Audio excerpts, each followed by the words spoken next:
Good day guys. Ayan yung natapos namin kahapon na shoe rack. Ayan.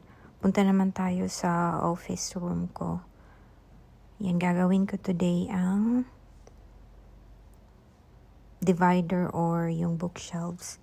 Ito yung papa ng asawa ko. May kakambal nga pala yan sa left. I mean sa right.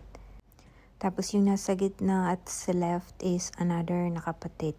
Ayan. Si Ken, Don, tsaka si Barry. Tapos yan yung AC namin dito sa taas, guys. Ililipat pa namin yan dun sa kwarto namin. Kasi summer na, so malapit na talagang uminit ng masyado. Ayan. So, binibilang ko muna siya para hindi ako malito kung saan-saan ko yan ilalagay. Ayan, tapos babasahin natin yung manual, guys. And okay na to.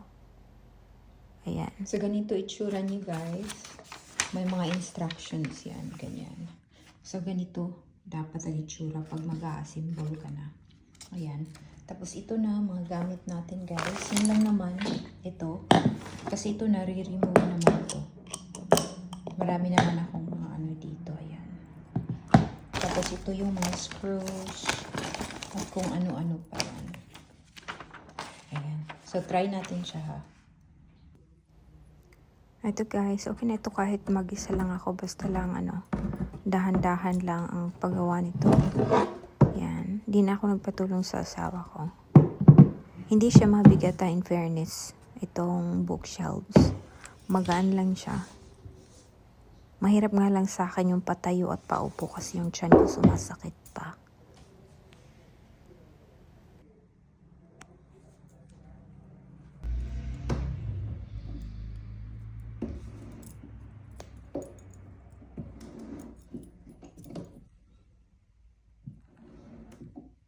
Siya guys, ito na. Tinanggal ko yung painting kasi masyado siyang malaki. Dito ang computer chair. So lilinisin ko na lang siya later. Tapos feeling ko itong painting maglalagay ako dito later ng pako. Ewan ko kung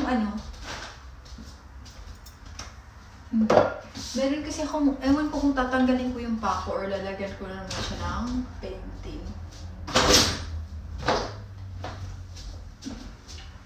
Ayan. Makalagay natin dito. Ayan.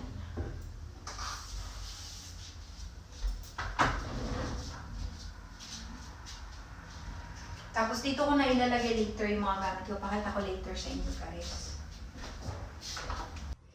Eto na guys. Ayan na ang office room ko. Ayan. Yung AC namin sa kwarto. Dito pa. Ayan. So nilagay na natin yung salamin guys. Ayan. Para hindi na ako masyado magkalat sa baba. Dito na lang ako kunyari pag nagme-makeup. Ayan. Before, dito ako nagtatrabaho at saka nag-i-edit ng mga videos. Ayan na yung inassemble natin, guys. Ito mga papers. Mga papers ko dyan. Dun sa, dinala ko na rin yung plancha ko ng hair. Yan. Yung asawa ko, yung laptop niya is nasa baba. Kasi ayaw na niyang umakyat dito pag may chine-check siya online. Ayan. Ito yung luma kong laptop. Dell. Okay pa to, gumagana to. Magandang nito quality. Kaso matigas na yung V niya. Ay, oo. Ay, ito, natanggal. Ayan. Pero ginagamit ko pa yan sa sa YouTube. Editing. Ito yung bago ko guys, Asus. Ayan. To? $699.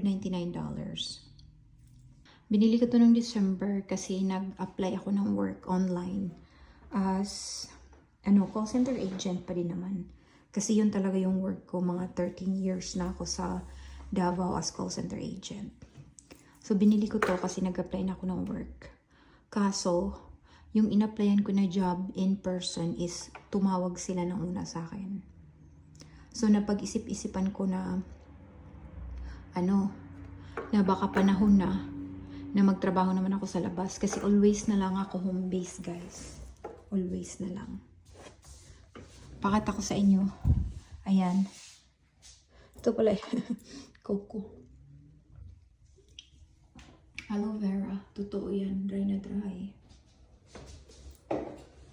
Ito mga abubot ko, guys. Ayan yung mga bag ko sa baba para hindi na magkalat doon sa kabilang kwarto. Ito, sa ko yan, nail polish. Pang-alaga natin, mga jewelry natin dito sa loob. Yung mga pang color at crossword ko dyan na lang. Ito yung mga coin collections ko, guys. Mga luma yan. Iba't ibang countries. Aba, meron pa to. Alabhan ko muna to. Yung bang parang mag-V-shape yung mukha. Meron akong dalawa. So, marami talaga akong kung ano-anong mga guys. Mga nalalaman. Tapos ito, nakakalat lang to lahat doon sa baba. Ayan, may mga device. Ano ba to? Yan, nakakalat lang yan sila. Hindi ko naman yan lahat ginagamit doon sa baba. Ayan, kaya sabi ko, dalhin ko doon sa taas. Kasi doon sa baba, meron na, 3 kasi yung bathroom namin dito, guys. Ayan. Lalo na siyang makalat, no, sa baba.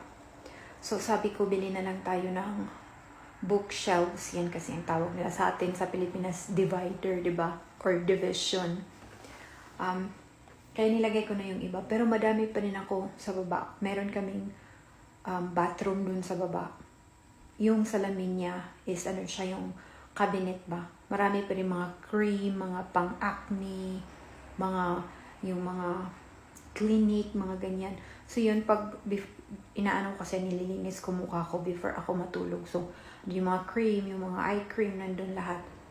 Tapos meron din ako yung parang mga sabon na hinuhugas mo sa mukha mo. 3. Kasi 3 yung bathroom. Isa doon, 2 ditong bathroom. So, lahat yan meron. Lahat ng bathroom din meron akong toothbrush. Dito,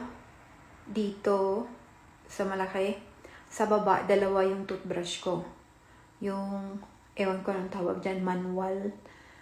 Yung sa Pilipinas ba, tapos electric toothbrush.